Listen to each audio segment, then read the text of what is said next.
Assalamualaikum warahmatullahi wabarakatuh. Kenalkan, nama saya Fatana Nurzulaila dengan NIM 070206210026, Prodi Tasawuf dan Psikoterapi, Universitas Islam Negeri Sunan Ampel, Surabaya. Pada kesempatan kali ini saya akan membahas mengenai rukun pesantren.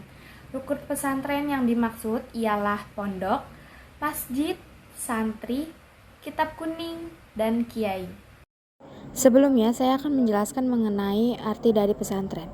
Pesantren adalah sebuah lembaga pendidikan Islam tradisional yang para siswanya tinggal bersama dan belajar di bawah bimbingan guru yang lebih dikenal dengan sebutan kiai, dan mempunyai asrama untuk tempat menginap santri. Dalam pesantren terdapat rukun pesantren yang harus ada pada setiap lembaga pendidikan Islam tradisional atau yang biasa disebut dengan pesantren. Rukun tersebut ialah pondok, masjid, santri, kitab kuning, dan kiai. Rukun pesantren yang akan kita bahas pertama adalah pondok atau asrama. Tempat tinggal bersama atau asrama para santri yang merupakan ciri khas pondok pesantren yang membedakan dari model pendidikan lainnya. Fungsi pondok pada dasarnya adalah untuk menampung santri-santri yang datang dari daerah jauh. Asrama di pondok pesantren terbagi menjadi dua jenis, yaitu kamar putra dan kamar putri. Lalu, rukun yang kedua adalah masjid. Masjid adalah bangunan yang menjadi simbol sakral dari umat Islam karena tempat ini juga dikenal dengan sebutan rumah Allah. Sejak zaman Nabi Muhammad, masjid telah menjadi pusat pendidikan Islam. Selain untuk sementara pengajian, dilaksanakan di rumah sahabat Arqam bin Abi al-Arqam.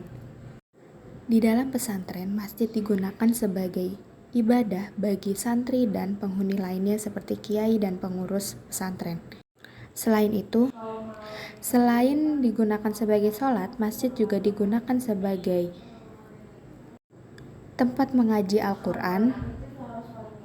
Biasanya santri mengaji atau membaca Al-Quran di masjid. Selain itu juga tempat menghafal Al-Quran. Selain tempat menghafal Al-Quran, masjid ini juga difungsikan oleh para santri untuk melakukan kegiatan lainnya. Rukun selanjutnya adalah santri. Santri dibagi menjadi tiga. Yang pertama ada santri murni. Santri murni adalah santri yang hanya mondok dan mengaji di pondok pesantren dan tidak mengikuti pendidikan formal serta tidak memiliki tugas baik dari kiai ataupun pondok. Yang kedua adalah santri pelajar atau mahasiswa. Santri ini menetap dan mengaji di pondok pesantren, akan tetapi juga memiliki kegiatan di luar pondok pesantren. Jadi setelah kegiatan sekolah di luar pondok selesai, maka dia akan kembali ke pondok dan mengikuti kegiatan pondok pesantren sebagaimana santri murni. Dan yang terakhir adalah santri mengabdi. Santri yang kesehariannya mengabdikan diri untuk berkhidmat atau membantu tugas-tugas kiai dalam kepesantrenan atau tugas kiai dalam melayani santri atau tamu yang datang ke pondok pesantren. Kitab-kitab Islam klasik menurut Azra biasanya dikenal dengan istilah kitab kuning yang terpengaruh oleh warna kertas.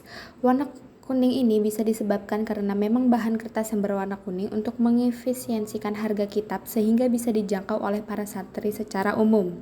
Ataupun bisa disebabkan oleh umur kitab yang sudah cukup lama sehingga mengubah warnanya menjadi kuning-kuningan yang berisikan tentang ilmu keislaman.